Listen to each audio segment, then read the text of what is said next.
जी समिती आहे त्या समितीसमोर हा विषय आम्ही ठेवू आणि त्या समितीत त्या बैठकीत दिवशी पत्रकारांचे प्रतिनिधी त्याला बोलावं आणि ज्या पत्रकारांनी या संदर्भातल्या बातम्या छापल्यात त्यांनी कुठल्याही प्रकारे घाबरून जाऊ नये, कोणत्याही दबावाला बळी पडू नये आणि निवेदन घेऊन आम्ही संबंधित कंपनीला पण आम्ही कळवू असं आश्वासन या ठिकाणी या निवेदनाच्या अनुषंगाने दिलेलं आहे।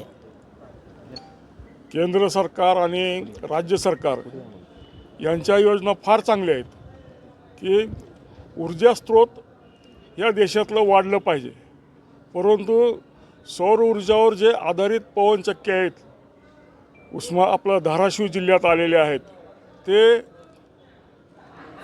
शेतकऱ्यावर अन्याय करत आहेत।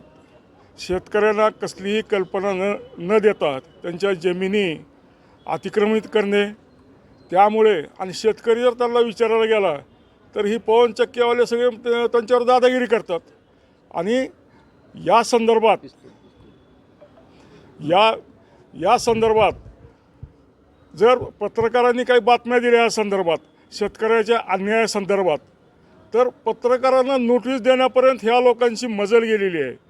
ही अत्यंत निषेधार्थ बाब आहे।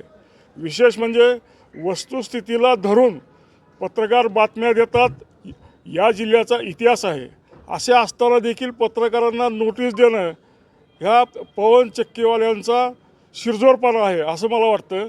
आणि आत्ता मी जिल्हाधिकाऱ्यांना भेटलो, जिल्हाधिकाऱ्यांनी आश्वस्त केलं आम्हाला की कोणत्याही प्रकारचा तुमच्यावर अन्याय होणार नाही।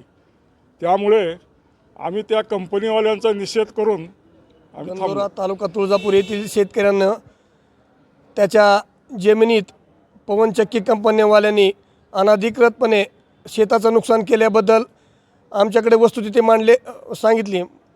ती वस्तुस्थिती आम्ही सर्व पत्रकार बांधवांनी आमच्या मीडियाच्या माध्यमातून जगासमोर आणली, परंतु हेच पवनचक्कीवाल्यांना रुचलं नाही। त्यांनी संबंधित सर्व पत्रकारांना त्यांनी नोटिसा पाठवून आमच्यावर दबाव आणण्याचा प्रयत्न केला, परंतु आम्ही अशा कुठल्याही दबावाला बळी न पडता शेतकऱ्यावर होणाऱ्या अन्यायाला वाचा फोडण्याचं आम्ही काम सतत करू। याविषयी आम्ही जिल्हाधिकाऱ्यांना आज निवेदन दिलं। जिल्हाधिकाऱ्यांनी आम्हाला आश्वस्त केलं की तुम्हाला कुठल्याही प्रकारचं दबाव तुम्हाला देण्यात येणार नाही।